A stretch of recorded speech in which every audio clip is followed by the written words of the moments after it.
Hello दोस्तों, good evening. God bless you. Get success in your life. आशा है कि आप सभी अच्छे हैं, खुश हैं, मस्त हैं। तो इसी प्रकार खुश रहिए, मस्त रहिए और आगे बढ़ते रहिए बिना किसी दबाव व तनाव के, बिना किसी भूतकाल के कोई किसी प्रकार के लक्ष्य से विचलित होने के कारण किसी प्रकार का दबाव न बनाएं और आगे की ओर अग्रसर हों और इसी प्रकार हंसी खुशी से आगे बढ़ते रहें। हम चर्चा कर रहे थे चौहान वंश के बारे में। हम चर्चा कर रहे थे चौहान वंश के बारे में है। इसमें हमने अजमेर के चौहान के बारे में पढ़ा, दूसरा हमने रणथंभौर के चौहान उनके बारे में पढ़ा। आज हम चर्चा करेंगे जालोर का चौहान है, जालोर का चौहान जो वंश है उसके बारे में चर्चा करेंगे।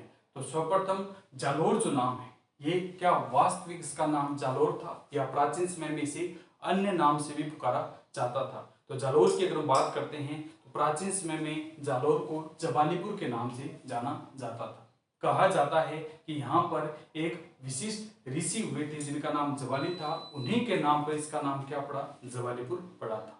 अन्य कहावतों में कहा जाता है कि इस क्षेत्र विशेष में जाल के वृक्ष अधिक थे। जाल के वृक्ष अधिक होने के कारण इस क्षेत्र को जालोर कहा जाने लगा, क्योंकि जालोर का अर्थ क्या होता है, जाल प्लस और है। जाल का अर्थ होता है जाल के वृक्ष है, और यानी सीमा है, यानी जहां जहां तक जालोर की सीमा थी, जाल के वृक्षों की सीमा थी, उस क्षेत्र को क्या नाम दिया गया, जालोर दिया गया था। तो इसी जालोर में चौहान वंश की स्थापना कीर्तिपाल के द्वारा 1182 ईस्वी में की जाती है, जिन्हें कीटू एक महान राजा की उपाधि दी गई थी।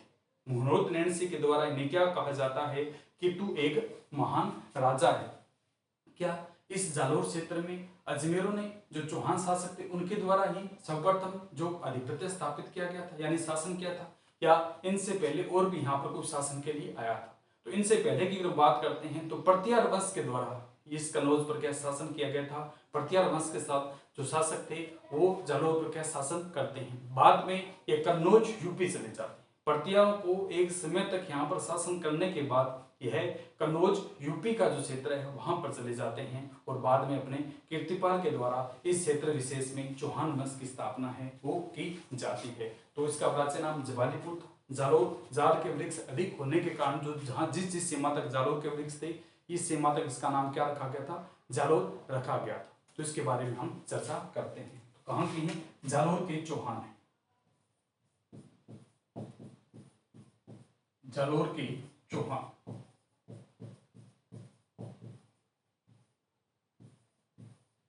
तो जालोर में सबसे पहले हम बात करते हैं, जालोर पर आरंभिक रूप से शासन किसने किया था, पर्तियारों ने। बाद में चले जाते हैं कन्नौज यूपी है। तो इसमें पहला लिखेंगे कि जालोर पर अगर हम बात करते हैं, जालोर का सर्वप्रथम अगर हम बात करते हैं तो शासन किसने किया था, पर्तियारों ने। तो इसमें लिखेंगे जालोर,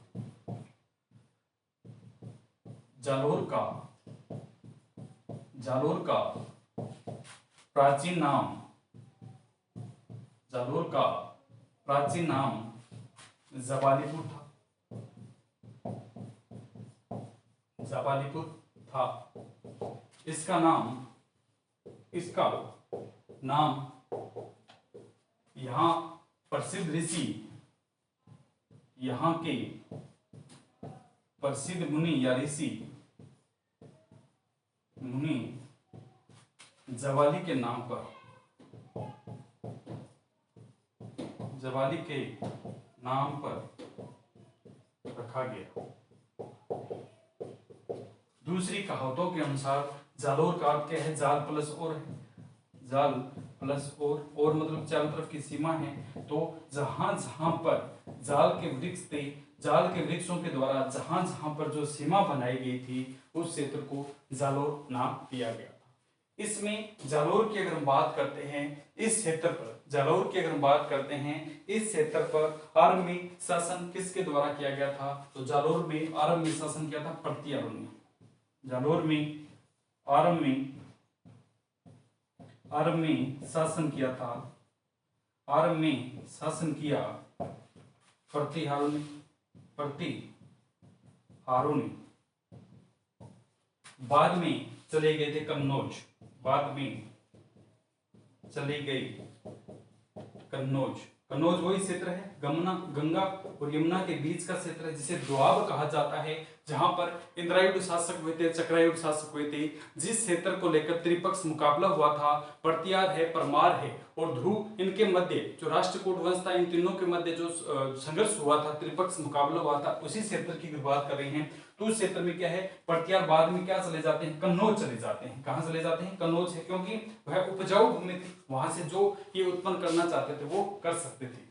इसके बाद में जालोर में चौहान वंश की स्थापना 1182 में कौन करता है, कीर्तिपाल के द्वारा की जाती है। तो इसमें लिखेंगे जालोर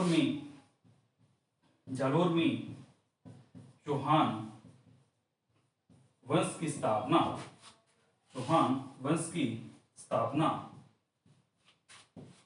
1182 ईस्वी में कीर्तिपाल के द्वारा की जाती है, कीर्तिपाल के द्वारा की जाती है, जिन्हें मुहूर्त नैन्सी के द्वारा एक उपाधि प्रदान की गई।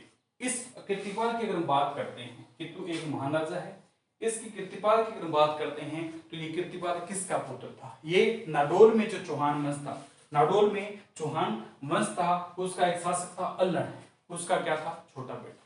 नाडोल में चौहान वंश का शासक था अल्लण है, उसका बेटा था, जिसके द्वारा इसमें चौहान वंश की स्थापना की गई थी। तो नाडोल की अगर हम बात करते हैं, नाडोल में चौहान वंश का शासक था अल्लण है,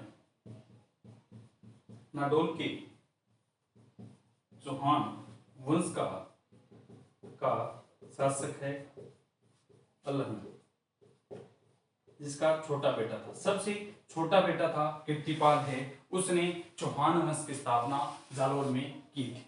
तो जालोर में चौहान वंश की स्थापना करने वाला शासक कौन सा था, कीर्तिपाल है, जिसे कीर्तु एक महाराजा की उपाधि दी गई थी। और यह नाडोल के जो शासक थे, नाडोल में चौहान वंश का जो शासक था अल्लण है, उसका सबसे छोटा बेटा था, उसके द्वारा जालोर में चौहान वंश की स्थापना की जाती है। इतना समझ में आया होगा। सर्वप्रथम जालोर का प्राचीन नाम क्या था, जवालीपुर था। यह यहाँ के जवाली एक ऋषि हुआ करते थे, उन्हीं के नाम पर इस क्षेत्र का नाम क्या पड़ा था, जवालीपुर है। दूसरा, यहाँ पर जाल के वृक्ष अधिक हुआ करते थे, तो जिस क्षेत्र में जितनी सीमा तक जाल के वृक्ष थे, उस सीमा क्षेत्र को किस नाम से जाना गया, जालोर के नाम से जाना गया है।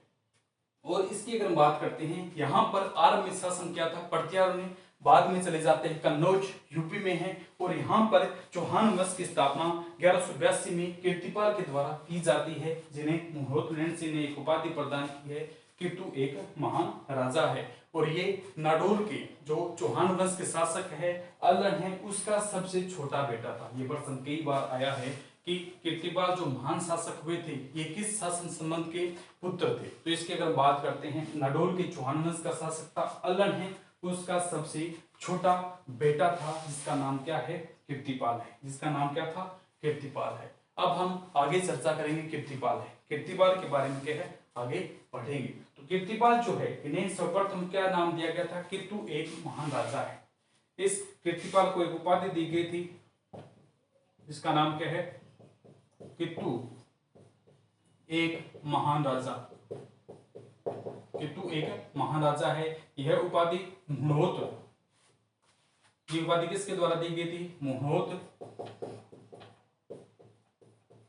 नैन्सी के द्वारा है, मुहूर्त नैन्सी के द्वारा यह उपाधि दी गई थी। तो जो मुहूर्त नैन्सी थे, ये जसवंत सिंह एक था, शासक था, जोधपुर के शासक थे, जसवंत सिंह है उसके दीवान थे। मुहूर्त नैन्सी है, जोधपुर के शासक थे, जसवंत सिंह है उसके दीवान थे, उनके द्वारा इसको क्या है उपाधि दी गई, जिसका नाम क्या है, कि तू एक महान राजा है, कि तू एक महान राजा है। तो मुहूर्त नैन्सी के कुछ ग्रंथ है, जिसके बारे में जालोर के चौहान वंश के बारे में बताया गया था। तो मुहूर्त नैन्सी है, ये अगर हम बात करते हैं, जसवंत सिंह के क्या थे, दीवान थे, जसवंत सिंह के क्या है, दीवान थे, उनके द्वारा इन्हें कि तू एक महान राजा की उपाधि प्रदान की गई थी। इसके द्वारा अगर बात करते हैं, इसका एक ग्रंथ है, एक ग्रंथ है जिसका नाम क्या है, मुहूर्त नैन्सी ने 2 ग्रंथ बताए हैं। इन दोनों ग्रंथों में जालोर के बारे में वर्णन किया है। पहले ग्रंथ का नाम क्या है, मारवाड़ परगणारी विगत है। पहला कौन सा आता है, मारवाड़ परगणारी विगत है, और दूसरा है मुहूर्त नैन्सी ख्यात है। तो पहला ग्रंथ किसके द्वारा लिखा गया है, मारवाड़ परगणारी विगत है, और दूसरा कौन सा आता है, मुहूर्त मुहूर्त नैनसीरी ख्यात। कौन सी ख्यात? नैनसीरी ख्यात है। ये मुहूर्त नैनसी के द्वारा के है 2 ग्रंथ लिखे गए हैं जिसमें इस जवालीपुर और जालोर के बारे में वर्णन किया गया है और कीर्तिपाल को केतु एक महान राजा की उपाधि प्रदान की गई है। कीर्तिपाल को क्या दिया गया? केतु एक महान राजा की उपाधि दी गई है। अब इस मुहूर्त नैनसी की अगर हम बात करते हैं, मुहूर्त जो नैनसी है ये किसके दीवान थे? ये जसवंत सिंह के हैं। जसवंत सिंह के क्या है? दीवान थे। और जसवंत सिंह कहाँ के शासक? जोधपुर के जसवंत सिंह के दीवान थे।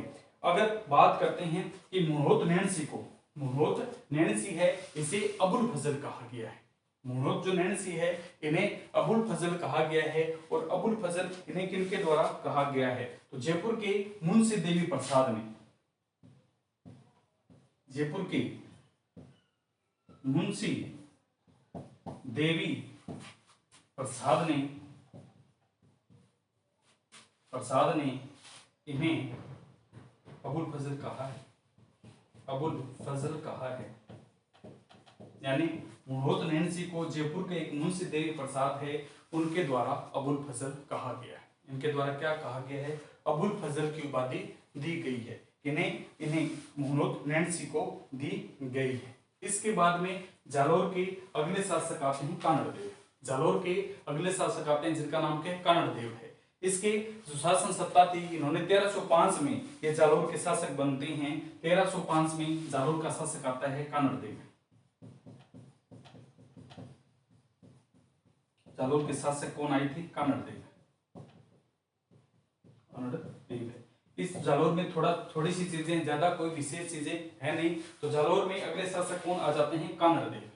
ठीक है। कानड़देव की अगर हम बात करते हैं, कानड़देव जो थे इनके द्वारा अगर हम बात करते हैं एक ग्रंथ लिखा जानकारी देता है। कानड़देव प्रबंधन में है एक जानकारी मिलती है कि ये प्रसिद्ध शासक कानड़देव जो है जालोर वंश के प्रसिद्ध शासक थे। इसके बारे में जानकारी हमें एक ग्रंथ देता है जिसका नाम कौन सा है? कानड़देव प्रबंध है। लेखक कौन से आते हैं? पद्मनाभ है। तो कानड़देव क्या थे? प्रसिद्ध शासक है। कानड़देव क्या है? जालोर की प्रसिद्ध शासक हुए। इसकी जानकारी हमें कौन सा देता है? कानड़देव प्रबंधन है। कानड़देव प्रबंधन है। और उसके लेखक कौन से? पद्मनाभ है। पद्मनाभ। कला साहित्य विभाग की स्थापना अजमेर में पृथ्वीराज तृतीय के द्वारा की जाती है और उस कला साहित्य विभाग का अध्यक्ष किसे बनाया जाता है? पद्मनाभ है। तो वही पद्मनाभ है। इनके द्वारा एक ग्रंथ लिखा जाता है जिसका नाम क्या है? कानड़देव प्रबंधन है, जिसमें कानड़देव एक प्रसिद्ध शासक हुए थे इसके बारे में बताया जाता है। तो समझ में आया होगा हमने क्या पढ़ा? सर्वप्रथम जालोर का प्राचीन नाम जवालीपुर था। इसे जालोर इसलिए भी कहा जाता है क्योंकि इस क्षेत्र में जाल के वृक्ष अधिक थे। जाल के वृक्ष अधिक होने के कारण इस क्षेत्र का नाम जालोर रखा गया। इसके बाद हमने देखा था कि जालोर में सर्वप्रथम शासन करने वाले प्रत्यार शासक थे। वो बाद में कन्नौज यूपी चले जाते हैं। कन्नौज यूपी चले जाने के बाद में 1182 में जालोर में चौहान वंश की स्थापना कीर्तिपाल के द्वारा की जाती है। कीर्तिपाल नाडोल के चौहान शासक हुए थे, उनके पुत्र हैं। अल्लड़ के क्या थे? सबसे छोटे पुत्र थे। वो कहां पर आते हैं? जालोर में आते हैं और जालोर में अपनी चौहान सत्ता को आगे बढ़ाते हैं, चौहान की स्थापना करते हैं। तो जब इनके द्वारा बढ़ाया गया था तो इन्हें एक मुहूर्त नैनसी के द्वारा केतु एक महाराजा की उपाधि दी गई थी। केतु एक महाराजा की उपाधि दी गई थी। मुहूर्त नैनसी के 2 है। मुहूर्त नैनसी ख्यात है, प्रगदारी विगत है। 2 इसके ग्रंथ है, मारवाड़ प्रगदारी विगत है और मुहूर्त नैनसी ख्यात है। 2 ग्रंथ इसमें लिखे गए हैं। दोनों में जालोर के इस कीर्तिपाल के द्वारा में वर्णन किया गया, इनके बारे में बताया गया है। इसके बाद हमने देखा था कि अबुल फजल की उपाधि दी गई है। मुहूर्त नैनसी को अबुल फजल की उपाधि दी गई किसके द्वारा है? तो जयपुर के मुंशी देवी प्रसाद हुए थे, उनके द्वारा इन्हें क्या कहा गया है? अबुल फजल कहा गया है। इसके बाद भी यहाँ के शासक आते हैं अबुल फजल। जो उपाधि दी गई थी ये बहुत ही महान उपाधि दी गई थी। किसने दी थी? जयपुर के मुंशी देवी प्रसाद के द्वारा है। अब अगले शासक आते हैं जालोर वंश के अगले शासक आए थे कानड़देव। 1305 में जालोर के शासक बनते हैं कानड़देव। ये प्रसिद्ध शासक। इसके बारे में जानकारी हमें कहां से मिलती है? कानड़देव प्रबंधन। और इसके जो लिखने वाले हैं, लेखक है, वो कौन से आते हैं? पद्मनाभ। इसके लिखने वाले कौन से आते हैं? पद्मनाभ है। तो इतना समझ में आया। अब जालोर के जो शासक थे वो कौन है? अपने कानड़देव। जालोर के शासक कौन से हैं? कानड़देव है। 1305 में ये बनते हैं। इसके समकालीन मुगल शासक कौन है? इसके समकालीन मुगल शासक है। हमने कल चर्चा की थी कि 1296 से लेकर 1316 तक दिल्ली का सुल्तान कौन था? अलाउद्दीन खिलजी था। दिल्ली का शासक कौन बना था? अलाउद्दीन खिलजी है। तो 1296 से लेकर 1316 तक है। इधर कौन सा आता है? जालोर का शासक है अपना, जालोर का शासक कानड़ देव। कौन है? कानड़ देव है, कानड़ देव। कानड़ प्रबंध में इसके द्वारा में प्रसिद्ध बताया गया, प्रसिद्ध है, पद्मनाभ इसके लेखक है। इधर शासक कौन है? सुल्तान कौन सा है? दिल्ली का शासक, दिल्ली का शासक या सुल्तान। 1296 से लेकर 1316 ईस्वी ये रहे थे। कौन से आते हैं? अलाउद्दीन खिलजी। अलाउद्दीन खिलजी हमने कल ही पढ़ा था किस प्रकार का था? साम्राज्यवादी नीति था, साम्राज्यवादी नीति का था। तो अलाउद्दीन खिलजी का एक मुख्य कार्य था कि अपने साम्राज्य का विस्तार करना, अपने साम्राज्य का विस्तार करना। इसी साम्राज्यवादी नीति के तहत अमीर को रहत और रणथंभौर को अपने वश में किया था। तो यही साम्राज्यवादी नीति आगे लेकर चलेगा। दिल्ली का शासक अलाउद्दीन खिलजी है, यही सफलता के लिए क्या है? साम्राज्यवादी नीति अपनाता था। इसने इस कानड़ देव के बारे में, इसने इस कानड़ देव के बारे में सुना था और कानड़ देव से समझौता करने के लिए क्या है? 1305 में एक मंडल भेजा।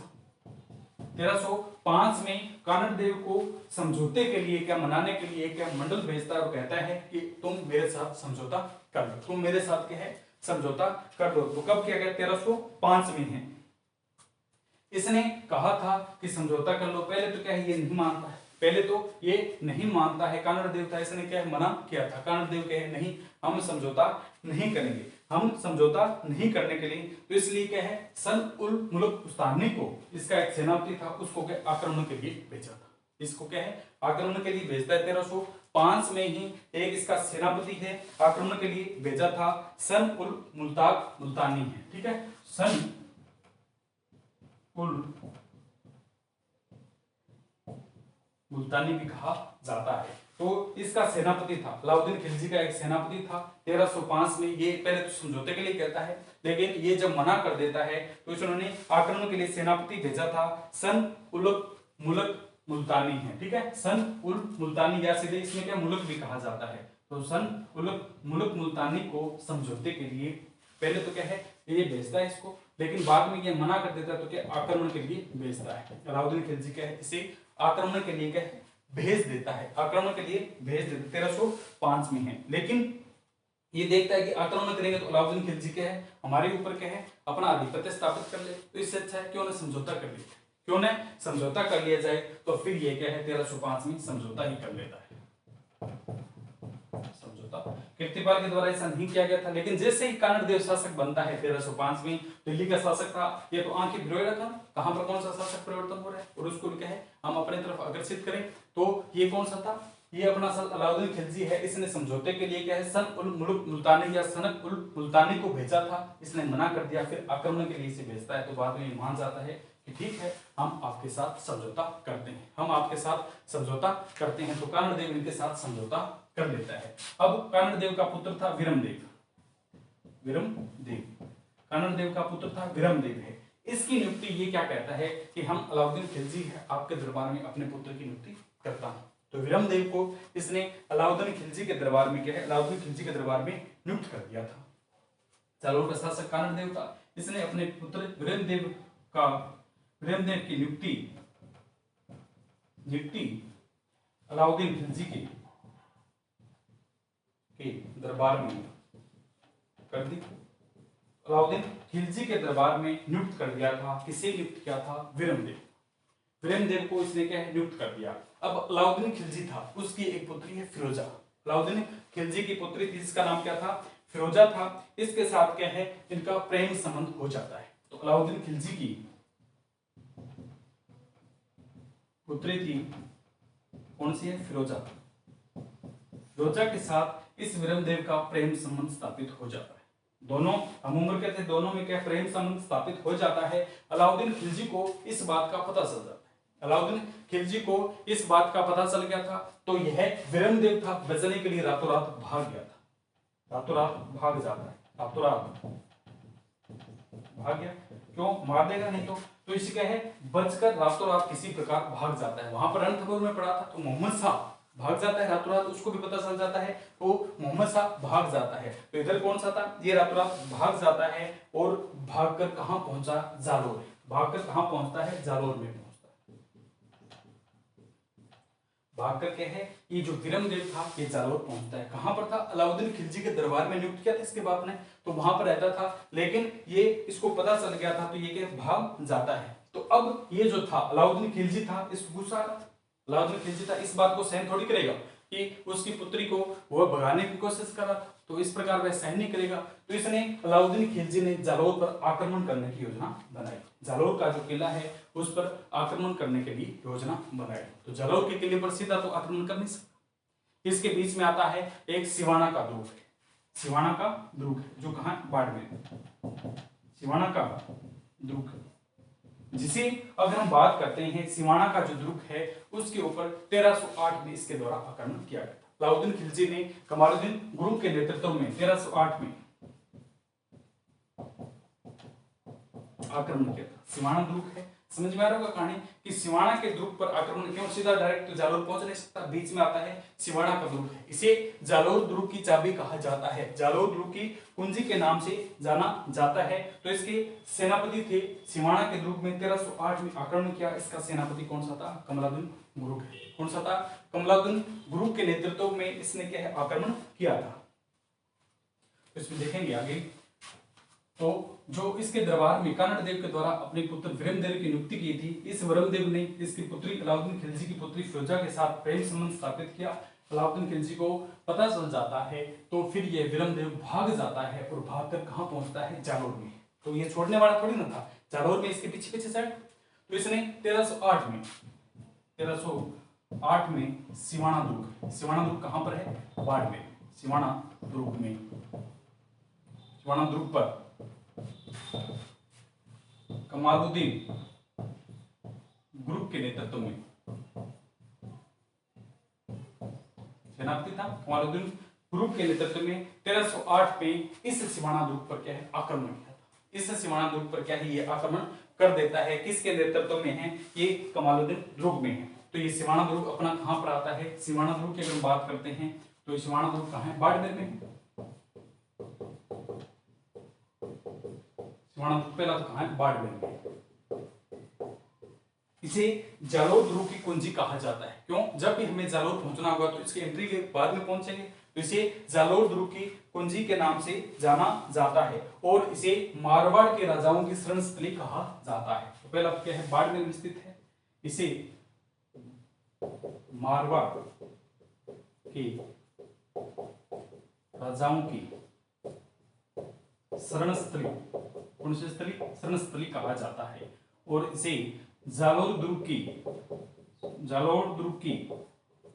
कुंजी कहा जाता है। कौन से दुर्ग को? अपना दुर्ग कौन सा है? सिवाना दुर्ग। इसे जालौर दुर्ग की कुंजी कहा जाता है। बाड़मेर में यह स्थित है। कहां पर है? बाड़मेर में स्थित है और मारवाड़ के राजाओं की शरण स्थली कहा जाता है। तो इसकी अगर हम बात करते हैं, सिवाना दुर्ग के जो बनाने वाले थे वो कौन से थे? वीर नारायण। सिवाना दुर्ग किसने बनाया था? निर्माण किसने कराया था?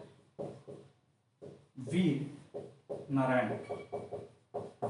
नारायण के द्वारा इस सिवाना दुर्ग जो बाड़मेर में स्थित है इसका निर्माण कराया गया था। इसे जालौर दुर्ग की कुंजी कहा जाता है, मारवाड़ के राजाओं की शरण स्थली कहा जाता है। और अगर हम बात करते हैं कि जालौर दुर्ग की कुंजी के नाम से भी इसे जाना जाता है। तो कमालुद्दीन गुरुंग के नेतृत्व में 1308 में एक सेना भेजता है और इस सिवाना दुर्ग पर आक्रमण करता है। इस सिवाना दुर्ग पर क्या है? आक्रमण करता है। सिवाना दुर्ग पर आक्रमण किया था, लेकिन क्या सफल नहीं हो पाया? ये सफल नहीं हो पाया था। तो ये क्या था? भावला या भावला कहा जाता है। यहाँ का सेनापति था, सिवाना दुर्ग का सेनापति था जिसका नाम क्या है? भायला या भावला कहा जाता है। सेनापति कौन सा है? भावला है। उसको कमालुद्दीन दुर्ग ने लालच दिया था। कमालुद्दीन दुर्ग क्या है? उसको लालच देता है। उसको क्या करता है? लालच देता है कि कब तक? वही रणबल और रत्तीपाल की तरह। अलाउद्दीन खिलजी तो क्या लालच देने वाले नहीं थे। रणबल और रत्तीपाल की तरह के इसने कमालुद्दीन गुरुंग ने भी क्या इनको लालच दिया था। भावला को कहा था कि कब तक तू इनका सेनापति बनता घूमता रहेगा? कब तक सेनापति बनता घूमता रहेगा? अगर मैं तुम्हें इस किले का मालिक बना दूं तो वही तो आ गया। फिर जब तो आता है तो व्यक्ति सोचता है, तो जैसे ही तो आया इसने सोचा कि हाँ मैं मालिक बन जाऊंगा और ये दुर्ग मेरे अधीन हो जाएगा। तो इसलिए ये कहता है, भावला को क्या कहता है कमालुद्दीन गुरुंग है कि यहाँ पर यहाँ पर जो पानी पीने की जगह है, यानी जहां से तुम पानी पीने के लिए प्रयोग में लेते हो, उस जगह पर गोरक्त मिला दो। उस जगह पर क्या है, गाय का रक्त मिला दो। तो यहाँ पर ये क्या है, एक मावदेव कुंड था, जहां से यहाँ के सेना और जो यहाँ के रहने वाले थे वो क्या पानी पिया करते थे। तो मावदेव कुंड में इसके कहने पर, कमालुद्दीन गुरु के कहने पर भावला जो था उसके द्वारा रक्त मिला दिया जाता है। तो कौन सा आता है, मामदेव कुंड में, मामदेव कुंड में गोरख मिला दिया गया, गोरख मिला दिया गया। अब गाय का रक्त जब यहां मिला दिया गया तो पानी पीने के लिए क्या रहा नहीं, पानी पीने के लिए सक्षम रहा नहीं, पीने के लिए योग्य नहीं रहा। तो लोग क्या भागे, यहाँ की जनता और शासक क्या देखकर भागते थे। तो यहाँ का सिवाना दुर्ग का शासक कौन सा था, सिवाना दुर्ग के शासक की बात करते हैं शीतल देव। सिवाना दुर्ग का शासक कौन सा था, शीतल देव, शीतल देव। सिवाना दुर्ग का शासक था शीतल देव। शीतल देव बेचारा क्या करता, शासक।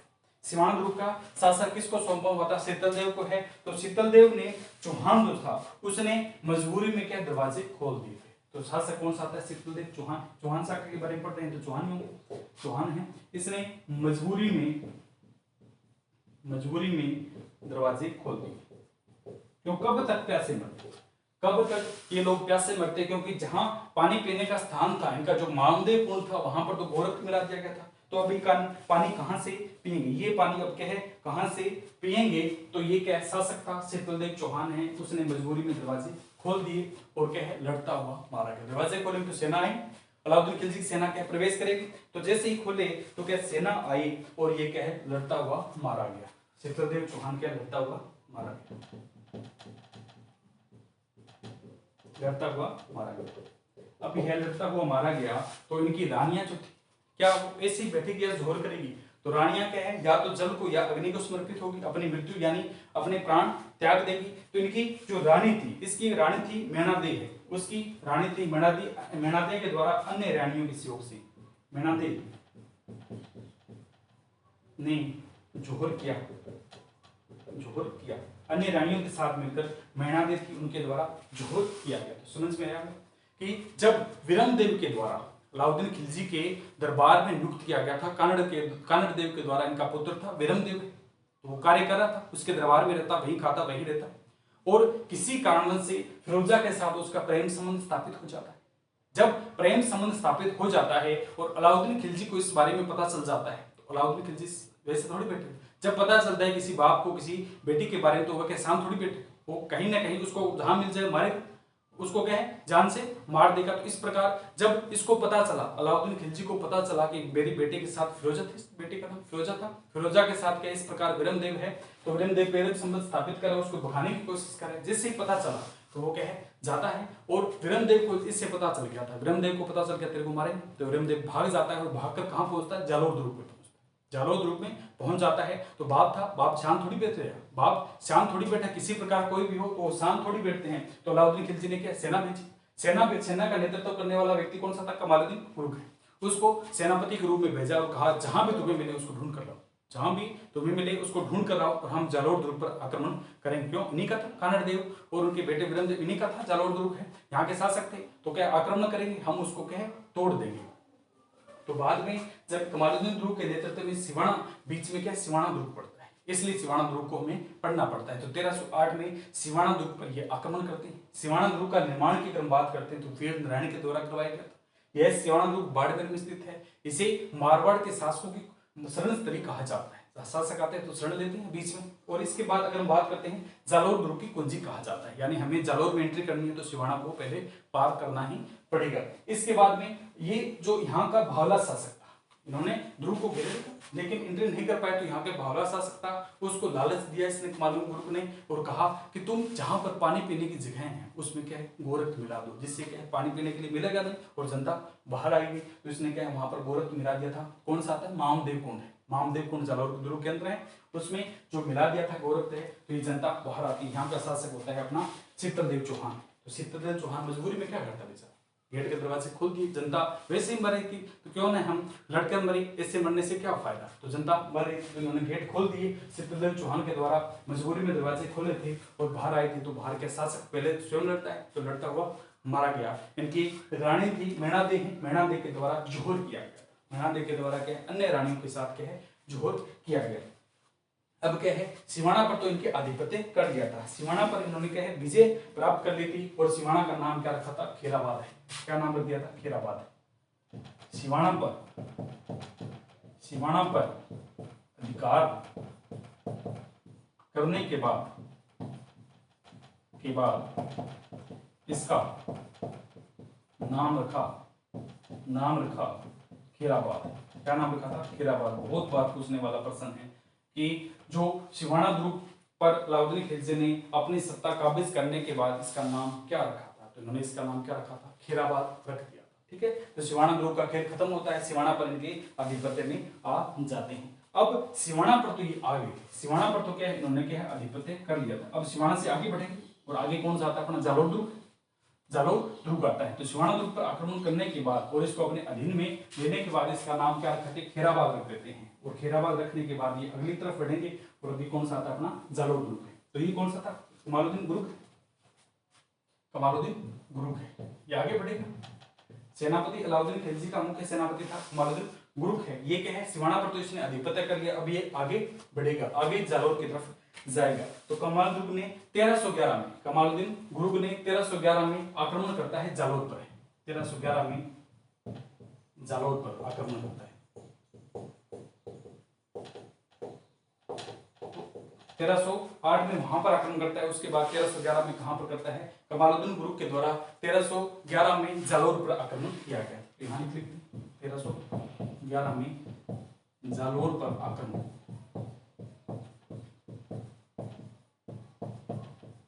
जालोर पर आक्रमण कौन करता है अपने कमालुद्दीन गुरुक के द्वारा इस जालोर पर आक्रमण किया जाता है। तो अब जालोर का कोई ना कोई सेनापति होगा, जालोर का कोई न कोई क्या है सेनापति होगा, तो उसको अपने अधीन करने के लिए इसका सेनापति था, इसका क्या है सेनापति था बिक्का दहिया राजपूत, बिक्का दहिया राजपूत है, उसको लालच दिया था। तो ये आक्रमण करता है, आक्रमण कब करता है 1311 में जालोर पर आक्रमण किया था और यहाँ का सेनापति था बिक्का दहिया, बिक्का दहिया राजपूत, बिक्का दहिया राजपूत है। फिर वही नीति अपनाता है, इसको भी लालच देता है, बिक्का दहिया राजपूत को लालच दिया था। लालच क्या दिया था रणबल रतिपाल को जो दिया था कि सीट पर बिठाऊं, और जो अगर हम बात करते हैं इसको कहते हैं बुलाते हैं और कहते हैं कि मैं तेरे को इस सीट पर बिठा दूं, कब तक तू सेनापति के रूप में कार्य करता है, मैं तुझे जालोर ग्रुप के जो मेन सीट है, मेन शासक की सीट है उस पर अगर बिठा दूं तो वो तो आ गया। तो व्यक्ति सोचे, तो उसने सोचा ठीक है, टाट पुत्री ठीक है कि मैं इस पे क्या है शासक बन जाऊंगा। तो इसने क्या है गुप्त रास्ते बता दिए, इसने क्या है गुप्त रास्ते बता दिए थे कि इस प्रकार आप रात को जालोर ग्रुप में एंट्री कर सकते हैं, ये यहाँ के गुप्त रास्ते हैं और रात में आप कहीं जालोर ग्रुप में एंट्री कर लेना, ठीक है, आपको कोई नहीं रोकेगा। क्यों सेनापति था, सेनापति को सभी रास्तों का पता होता है, सभी के बारे में पता होता है, तो इन्हें पता था, इसने बता दिया। कौन सा था बिक्का दहिया राजपूत है, इसने बताया था। अब बिक्का दहिया राजपूत शाम को घर आया, शाम को घर आया, खाना खुना खाया, पत्नी को क्या बताया, पत्नी को बात बताते हैं, क्यों शाम को तो बात करते हैं, तो पत्नी को इसने बताया था, इसकी पत्नी का नाम सतराणी था, सतराणी था। तो इसने क्या बिक्का दहिया राजपूत ने कौन सी आती है सतराणी, सतराणी को बात बताई, इस प्रकार मैं गुप्त रास्ते बताया। ये क्या थी स्वामी भक्ति के बारे में कूट कूट भरी थी, स्वामी भक्ति यानी जो यहाँ का शासक था मालिक था उसके प्रति इसके स्वाभिमान भरा हुआ था, उसके प्रति वफादार था। तो इसने सतराणी को बात बताई कि मैंने इस प्रकार के गुप्त रास्ते बता दिए और हम इस किले के मालिक होंगे, ठीक है, बस आज की रात है, एक दो दिन में क्या यहाँ को सलटा देंगे, फिर यहाँ के जो शासन सत्ता होगी हमारे अधीन और मुझे क्या है इस किले का मालिक बनाया जाएगा। जैसे सतराणी को बात बताई, सतराणी किस प्रकार की थी, स्वामी भक्ति के बारे में कोट कोट पर थी, स्वामी भक्ति के बारे में उसकी अटूट निष्ठा थी, तो उसने रात को अपने पति को सोते से मार दिया। सतराणी को बात बताई, सतराणी ने बिक्का दहिया को, सतराणी ने बिक्का दहिया को मार दिया, तो रात को सो रहा था बिक्का दहिया आराम से कि कल तो क्या शासक बनेंगे, तो रात को सो रहा था, सोते समय क्या है इसकी पत्नी सतराणी ने क्या है बिक्का दहिया को मार दिया। आजकल तो क्या है पत्नी की बात बिल्कुल नहीं मानते हैं। इस स्वामी भक्ति देखिए पत्नी की कितनी बड़ी स्वामी भक्ति थी कि उसने अपने पति को ही मार दिया। क्यों, पति ने बेईमानी की थी, पति ने बेईमानी की थी, गुप्त रास्ते बताए थे। ये स्वामी भक्ति के बारे में खूब कूट कूट कर भरी थी। इसने स्वामी भक्ति को जागृत करने के लिए उसको क्या अपने पति को मौत के घाट उतार दिया। सतराणी के बारे में बहुत बुरी कथन, बहुत कहावतें हैं। सतराणी के बारे में बहुत बड़ी बड़ी गाथाएं लिखी जाती है। क्यों? इसने बिना कुछ सोचे समझे अपने पति का बलिदान किया था, पति का त्याग कर दिया था। ठीक है, बिना एक क्षण में क्या उसने मार दिया। और मारकर जो ये है सतराणी है, ये कहाँ पहुंचती है?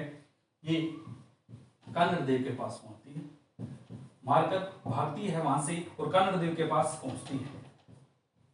कानड़ देव के पास पहुंचती है कि इस प्रकार रात को सेना क्या है किले में एंट्री करेगी और आपको क्या है इसके लिए क्या सतर्क होना चाहिए। तो जैसे ये भागकर वहां से पहुंचती है तो ये पहुंच नहीं पाती, किले के अंदर पहुंच नहीं पाती है जब तक जो कमालुद्दीन ग्रुप की जो सेना थी वो एंट्री कर जाती है।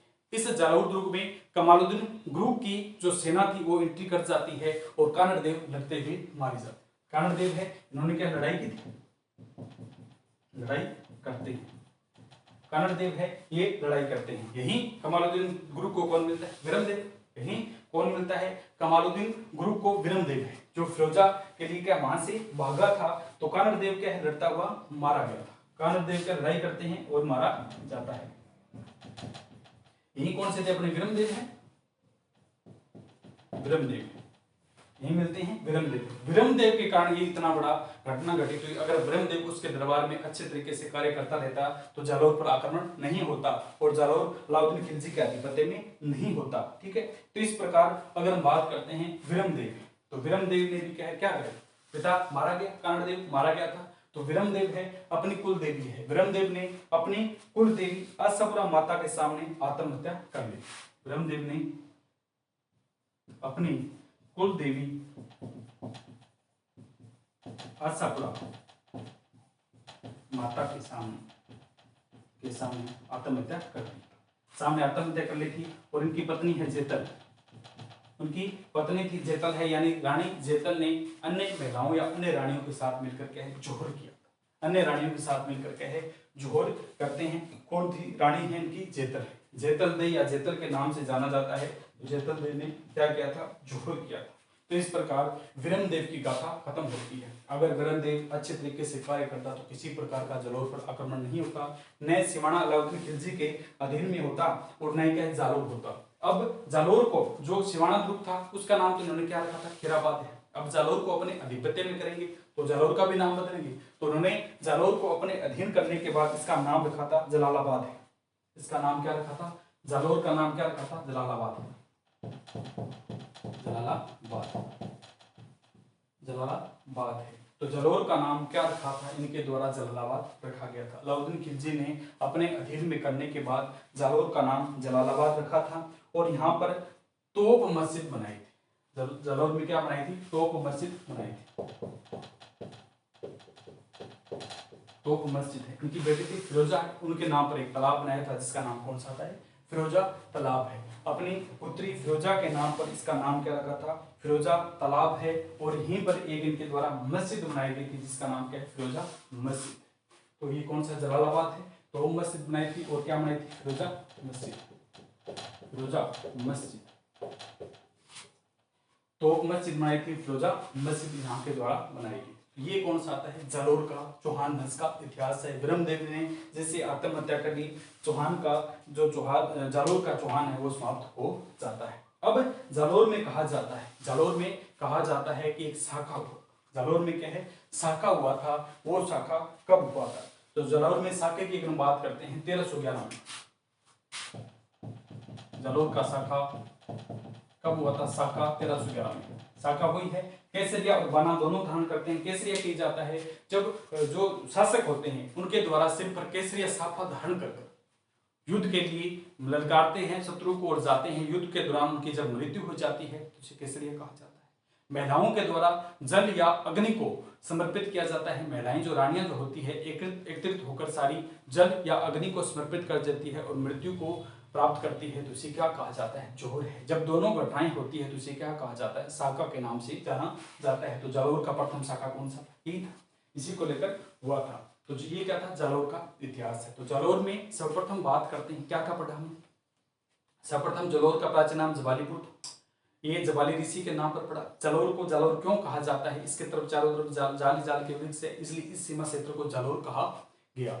इसमें सर्वप्रथम आधिपत्य यानी अधिकार है, शासन किसका रहा था? पर्तियारों का रहा था। लेकिन बाद में पर्तियार कन्नौज यूपी की तरफ चले जाते हैं। यहाँ पर चौहान वंश के शासक के रूप में कौन से आते हैं? कीर्तिपाल। 1182 में कीर्तिपाल के द्वारा चौहान वंश की स्थापना की जाती है, जिन्हें कीटू एक महाराजा की उपाधि दी गई थी। यह उपाधि मुणोत नैणसी के द्वारा इन्हें प्रदान की जाती है। ये अगर हम बात करते हैं अल्लड़ के पुत्र, जो नाडोल में चौहान वंश के शासक है, उनका सबसे छोटा बेटा था और यहाँ आते हैं चौहान वंश की स्थापना करते हैं। तो मुणोत नैणसी के द्वारा इन्हें क्या उपाधि दी गई थी? मुंशी देवी प्रसाद ने मुणोत नैणसी को अबुल फजल की उपाधि दी गई है। ठीक है, मारवाड़ परगना लिखित है, ये इनके ग्रंथ के नाम है। इसके बाद में 1305 में शासक बनते हैं कानड़देव है। कानड़देव प्रबंध में इसके बारे में जानकारी मिलती है कि यह क्या प्रसिद्ध शासक हुए। कानड़देव के यहाँ के प्रसिद्ध शासक हुए थे, जिसके लेखक कौन से आते हैं? पद्मनाभ है। वही पद्मनाभ जिसमें अजमेर में जो कला साहित्य विभाग की स्थापना की थी, जिसकी अध्यक्ष बनाई गई। इसके बाद हमने देखा कानड़देव है, तो कानड़देव जिससे ही आए थे, कानड़देव क्या है, जैसे ही आते हैं तो उसको समझाने के लिए जो शासक होते हैं वो समझाने के लिए, समझौता करने के लिए भेजते हैं। कानड़देव के साथ हम समझौता करेंगे। तो 1305 में कानड़देव को समझाने के लिए, समझौते के लिए क्या है, एक मंडल भेजा था, एक जो भेजा था उसमें क्या समझौता करने के लिए भेजा था। तो इसके कौन सा था? मुल्क मुस्तानी है, मुल्क अल उल मुल्क मुस्तानी है, उनको भेजा गया था। ये आते हैं समझौते के लिए, मना कर देते हैं, फिर ये आक्रमण के लिए आते हैं। जैसे इन्हें पता चलता है कि हमारे ऊपर आक्रमण होगा तो कानड़देव मान जाते हैं, हाथ खड़े करते हैं कि हम आपके साथ समझौता करेंगे। समझौते के दौरान ये कहते हैं कि मैं अपने पुत्र विरमदेव की नियुक्ति आपके दरबार में करना चाहता हूं। तो अलाउद्दीन खिलजी के दरबार में विरमदेव की नियुक्ति कर देता है। तो इस प्रकार के विरमदेव की नियुक्ति वहां पर हो जाती है। लेकिन किसी कारण से इसकी पुत्री थी फिरोजा, दोनों में प्रेम संबंध स्थापित हो जाते हैं। इस बात का पता अलाउद्दीन खिलजी को चलता है। तो अलाउद्दीन खिलजी को पता चलेगा तो शांत स्वभाव से थोड़ी बैठेगा, आक्रमण करेगा। तो वो क्या है, अलाउद्दीन खिलजी तथा विरमदेव के बारे में पता चलता है। विरमदेव भाग जाता है, रातों रात भागकर कहाँ पहुंच जाता है? जालोर है। तो ये शांत स्वभाव से थोड़ी बैठेगा। अलाउद्दीन खिलजी क्या है, इसके पीछे भागने के लिए आया और सेनापति कमरुद्दीन उरुग को भेजता है। 1308 में कहता है जहां भी मिले उसको मारो, जहां भी मिले उसको मारो या पकड़कर मेरे सामने लाओ। तो जालोर पहुंचने के लिए सर्वप्रथम सिवाना दुर्ग पार करना पड़ेगा, सिवाना जो बाढ़ है उसको पार करना पड़ेगा। तो 1308 में सर्वप्रथम कमरुद्दीन उरुग के द्वारा सिवाना दुर्ग पर आक्रमण किया गया था, जिसे अगर हम बात करते हैं तो वीर नारायण द्वारा इसका निर्माण करवाया गया था। सिवाना दुर्ग मारवाड़ के राजाओं की समस्त और जालौर दुर्ग की कुंजी कहा जाता है। तो ये जा रहे थे, तो यहाँ पर क्या भैरव नाम का एक सेनापति है, उसको क्या अपने लालच देते हैं, कहते को शासक बना दूं। तो उसने जो मामकुंड है वहां पर बना हुआ तालाब है, पानी पीने के लिए जो जगह बनाई है उसमें क्या है, गौ का रक्त मिला देते। गौ का रक्त मिलाने के बाद जनता पानी पी नहीं सकती है। तो शीतलदेव वहां के सेनापति शासक थे, तो उनके द्वारा क्या गेट खोल दिए जाते हैं, बाहर आते हैं। तो वो क्या है, लड़ते हुए मारे गए थे। रानियों ने जोहर किया था, रानियों ने क्या है, जोहर किया था। इसके बाद 1311 में इसको तो अपने अधीन में कर लिया था, इसका नाम खैराबाद, सिवाना दुर्ग का नाम खैराबाद रखा था। इसके बाद में ये आगे बढ़ेंगे, आगे जालौर की तरफ जाएंगे। जालौर की तरफ 1311 में आते आते के 1311 में जालौर पर आक्रमण करते हैं। और जालौर का शासक था वीर बिक्का भैया, सेनापति था, बिक्का भैया राजपूत था। उसको लालच देते हैं कि कब तक तू सेनापति के रूप में कहेगा, अगर तेरे को सम्राट बना दिया जाए तो उसने क्या गुप्त रास्ते बता दिए थे और रात को कहा था सेना एंट्री आराम से करेगी। इसने यह बात जाकर अपनी पत्नी सतरानी को बताई। सतरानी अपने स्वामी भक्ति के बारे में कूट कूट कर रही थी। उसने कहा हम तो स्वामी भक्ति के बारे में एक बार भी नहीं सुनते, तुमने तो इतना बड़ा धोखा किया। तो उसने रात को अपने पति को सोते समय सलटा दिया था, मार दिया था और भागकर कहाँ पहुंचती है, कर्णदेव के पास। और कर्णदेव के पास जैसे ही पहुंचती है वहां उससे पहले क्या ये सेना जो अलाउद्दीन खिलजी की सेना है वो एंट्री ले लेती है और दोनों में लड़ाइयां चल रही थी। कर्णदेव लड़ते हुए मारे जाते हैं। इसके बाद में कौन से आते हैं, विरमदेव है। विरमदेव ने अपनी माता जो कौन सी थी, कुल देवी, विरमदेव ने अपनी कुल देवी आसबरा माता के सामने क्या है, अपनी जो कटार से क्या अपनी गर्दन काट ली थी और आत्महत्या कर ली थी। इस प्रकार चौहान वंश की जो शाखा थी कौन सी है, जालौर में चौहान वंश की शाखा खत्म होती है। इसमें यहाँ का नाम जलालाबाद रखा, अलाउद्दीन खिलजी ने इसका नाम क्या जलालाबाद रखा था। और यहाँ पर क्या है, फिरोजा मस्जिद का निर्माण करवाया था। और जलालाबाद में क्या मस्जिद और बनाई थी, जिसका नाम क्या, तोप मस्जिद है। तोप मस्जिद, फिरोजा मस्जिद और जलालाबाद नाम किसके द्वारा किया था, अलाउद्दीन खिलजी के द्वारा किया गया था, जब जालौर को अपने अधीन में कर ले। तो ये हमारा क्या था, जालौर का इतिहास था। इसमें थोड़ी बहुत बातें हैं, ज्यादा कुछ विशेष बातें है नहीं। कल हम इससे आगे बढ़ेंगे और अगले चौहान के बारे में चर्चा करेंगे। तो आज के लिए इतना ही। ओके दोस्तों, खुश रहिए, मस्त रहिए और आगे बढ़ते रहिए। Thank you.